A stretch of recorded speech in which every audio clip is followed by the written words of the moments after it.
Bismillahirrahmanirrahim. Assalamualaikum warahmatullahi wabarakatuh. Hai teman-teman semua, kembali lagi bersama saya Afriansa di Nurse Education Channel. Oke, terima kasih yang sudah mengklik video ini. Buat teman-teman yang baru bergabung, jangan lupa untuk tekan tombol subscribe-nya, karena subscribe itu gratis ya. Dan jangan lupa untuk tekan tombol like, share, dan komen sebanyak-banyaknya, agar saya lebih bersemangat untuk membuat konten-konten berikutnya. Oke, hari ini kita akan latihan soal lagi untuk persiapan tes P3K untuk tenaga kesehatan yaitu perawat di tahun 2022.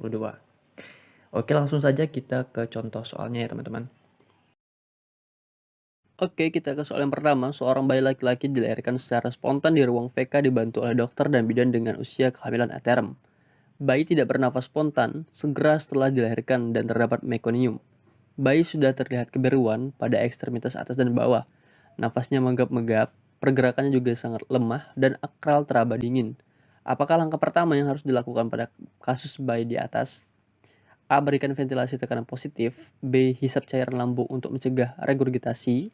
C. Bersihkan jalan nafas dengan melakukan suction. D. Berikan oksigen 2 liter per menit melalui kateter nasal. E. Sentil telapak kaki dan tekan tanda Achilles. Oke teman-teman, di soal yang pertama ini adalah berkaitan dengan kasus bayi dengan asfiksia ya, yang dimana dikatakan pada keywordnya ya.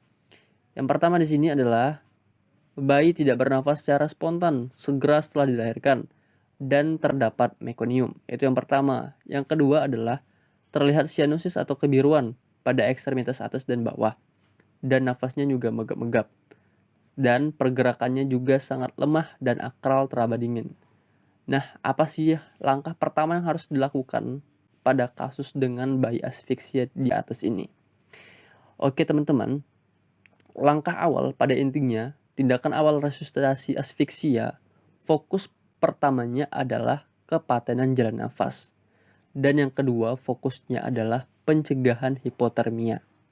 Nah, kasus yang pertama di sini adalah fokus pertamanya adalah bersihan jalan nafasnya karena terdapat mekonium. Sehingga langkah pertama yang harus kita lakukan adalah membersihkan jalan nafasnya dengan melakukan suction. Sehingga opsi yang tepat adalah yang C.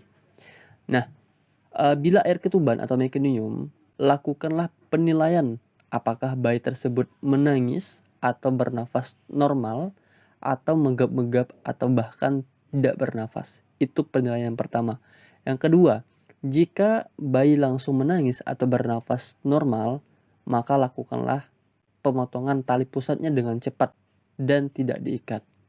Yang ketiga, jika nafasnya menggap-menggap atau tidak bernafas, maka lakukanlah pembukaan mulut yang lebar, usap mulut dengan isap lendir, dan potong tali pusatnya dengan cepat. Dan jika kepatenan jalan nafasnya tidak paten, maka bersihkanlah jalan nafas tersebut. Oke, kita lanjut ke soal nomor 2. Oke teman-teman, kita ke soal nomor 2. Bayi perempuan usia 2 hari lahir aterem dan dirawat di ruang perinatologi karena mengalami peningkatan jumlah bilirubin. Untuk mencegah terjadinya iritasi kulit dan risiko infeksi pada bayi, akan dimandikan serta dilanjutkan dengan perawatan tali pusat. Perawat telah mempersiapkan alat, mencuci tangan, dan mengukur suhu bayi, dan diperoleh suhunya 36,8 derajat Celcius. Melepas pakaian dan popok bayi. Selanjutnya, perawat membersihkan vulva dan anus dari mekonium, serta menimbang berat badan bayi. Apakah tindakan selanjutnya yang harus dilakukan oleh perawat? A. Mulai mandikan bayi dalam bak mandi. B. Catat berat badan bayi. C. Bersihkan mata bayi. D. Keramas bayi. E. Selimuti bayi. Oke, soal nomor 2 adalah berkaitan dengan SOP memandikan bayi. Nah, dalam SOP memandikan bayi, seperti kita ketahui, sebelum bayi dimandikan dalam bak mandi, bayi harus diukur suhunya terlebih dahulu. Apakah normal, apakah hipotermia, atau bahkan hipertermia. Jika normal, bayi akan dilanjutkan dengan melepas semua pakaian dan membersihkan vulva dan anus dari mekonium.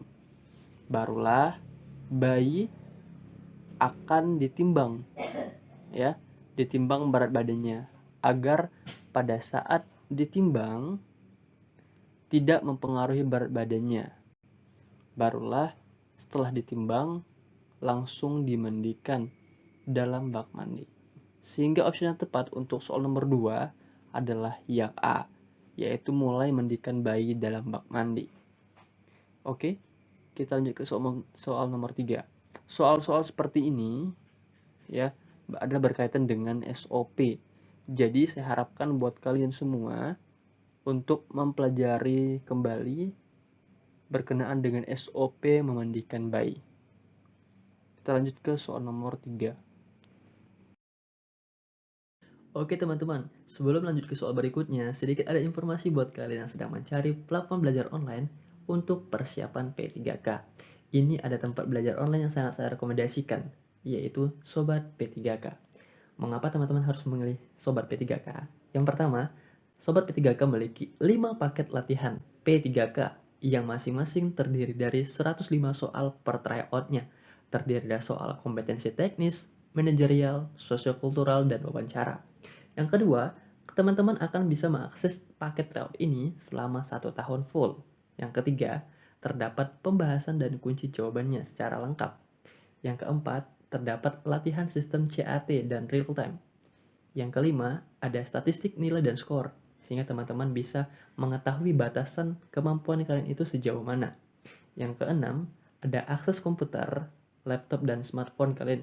Artinya Sobat P3 ini sangat mudah dilakukan kapan saja dan di mana saja.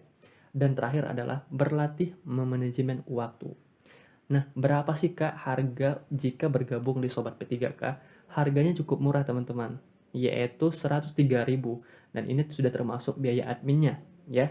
Cara daftarnya bagaimana Kak? Cara daftarnya adalah teman-teman cukup mengklik link yang ada di kolom deskripsi video ini. Silakan daftar sekarang juga sebelum kalian terlambat. Oke, kita lanjut ke soal berikutnya. Oke teman-teman, kita ke soal nomor 3. Seorang bayi perempuan lahir pada jam 12.45 WITA. Kemudian langsung dibawa ke ruang NICU setelah operasi sesar dengan asfiksia berat. Hasil pemeriksaan fisik didapatkan Apgar skor 3, belum bernafas spontan, terdapat lendir warna putih dari hidung dan mulut, tampak sianosis, dan warna kulit terlihat pucat.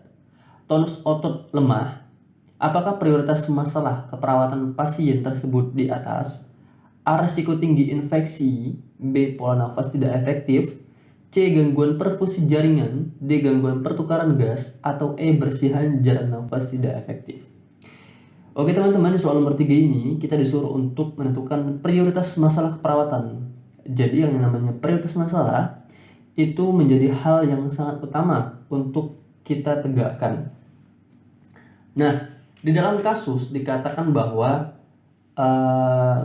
seorang bayi yang baru lahir ya sedang mengalami asfiksia berat, artinya ketidakmampuan untuk bernafas secara spontan, dan Apgar skornya juga 3. Nah, untuk menentukan prioritas masalah dapat dilihat dari segi kegawat daruratan ya, yaitu pada kasus nampak pada jalan nafasnya terjadi sumbatan. Nah, sumbatan berupa apa? Berupa lendir berwarna putih dari hidung dan mulut. Nah, inilah yang menjadi masalah pada kasus ini, sehingga harus dibebaskan terlebih dahulu jalan nafasnya, yaitu terhindar dari lendir warna putih dari hidung dan mulutnya. Sehingga prioritas masalah perawatan pada kasus soal nomor 3 di sini adalah berhubungan dengan bersihan jalan nafasnya yang tidak efektif. Sehingga opsi yang tepat untuk soal nomor 3 adalah E, yaitu bersihan jalan nafas tidak efektif. Oke, bisa teman-teman? Kita lanjut ke soal nomor 4. Oke teman-teman, kita lanjut ke soal nomor 4. Seorang ibu membawa anak perempuannya yang berusia 3 tahun ke puskesmas. Anaknya BAB encer 4-6 kali dalam sehari selama 2 hari. BAB-nya kadang disertai darah, anaknya malas minum, dan tampak matanya cekung, serta anaknya juga mengeluh nyeri pada perut. diketahui di daerahnya terjadi wabah kolera. Berdasarkan MTBS, salah satu tindakan atau pengobatan apa yang dapat diberikan? A. Berikan cairan dan tablet zinc dan makanan sesuai rencana terapi. B. Option yang B, ajarkan cara pembuatan oralit di rumah. C. Beri antibiotik untuk kolera. D. Beri cairan dan tablet zinc dan makanan sesuai rencana terapi A. Atau E. Beri obat pereda nyeri. Oke teman-teman, di soal nomor 4 adalah berkaitan dengan MTBS pada anak dengan diare. Nah, di sini saya menunjukkan tabel MTBS untuk anak diare. Ini merupakan materi dari keperawatan anak yang sering kali muncul ya dari klasifikasi dehidrasi, dari diare, dehidrasi berat, ringan, dan tanpa dehidrasi. Oke, di soal yang nomor 4 ini yang menjadi kata kuncinya adalah yang pertama, anaknya BAB encer 4-6 kali dalam sehari. Yang kedua, BAB-nya kadang disertai darah. Nah, dapat disimpulkan bahwa jika sudah terjadi diare disertai dengan darah, maka ini bisa dikatakan dengan disentri ya. Dan matanya tampak cekung. Dan yang menjadi kata kunci paling utama adalah di daerahnya terjadi wabah kolera. Nah, sekarang kita kaitkan dengan klasifikasi dari tabel MTBS ini ya. Nah, yang pertama ada diare tanpa dehidrasi. Nah, untuk diare tanpa dehidrasi cukup diberikan cairan dan makanan sesuai rencana terapi A dan tablet zinc. Yang kedua, nasihati kapan kembali segera dan kunjungan ulang 5 hari jika tidak ada perbaikan. Nah, naik ke dehidrasi ringan dan sedang, yang dimana tanda dan gejalanya adalah gelisah, rewel dan mudah marah, mata cekung, haus, minum dengan lahap, dan cubitan kulit perut kembali lambat. Adapun tindakan atau pengobatannya adalah berikan cairan dan makanan sesuai rencana terapi B dan tablet zinc. Dan jika anak mempunyai klasifikasi berat, maka rujuk dengan segera. Nah, lanjut ke diare dehidrasi berat. Adapun gejalanya adalah letargis atau tidak sadar, mata cekung, tidak bisa makan dan minum, cubitan kulit perut kembali sangat lambat. Adapun tindakannya adalah jika tidak ada klasifikasi berat lain, maka berikan cairan untuk dehidrasi berat, yaitu rencana terapi C dan tablet zinc.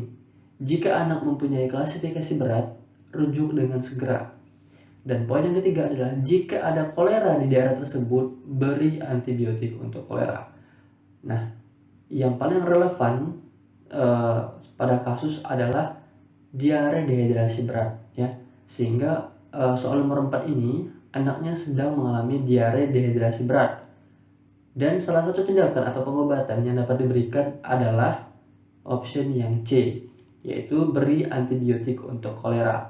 Karena di daerahnya telah terjadi wabah kolera. Sehingga option yang tepat adalah yang C. Oke teman-teman, silakan hafalkan klasifikasi dari MTBS ini. Karena ini juga sering keluar ya untuk keperawatan anak. Oke, kita lanjut ke soal berikutnya. Oke teman-teman, tidak terasa sudah di akhir video. Terima kasih yang sudah menonton video ini sampai selesai. Semoga dengan adanya video ini bisa memberikan manfaat buat kalian yang sedang melakukan persiapan untuk tes P3K perawat di tahun 2022. Semoga teman-teman bisa lulus dan mendapatkan nilai yang terbaik sesuai dengan keinginan kalian. Bisa menjadi seorang ASN yang profesional dan bertanggung jawab. Terima kasih. Assalamualaikum warahmatullahi wabarakatuh.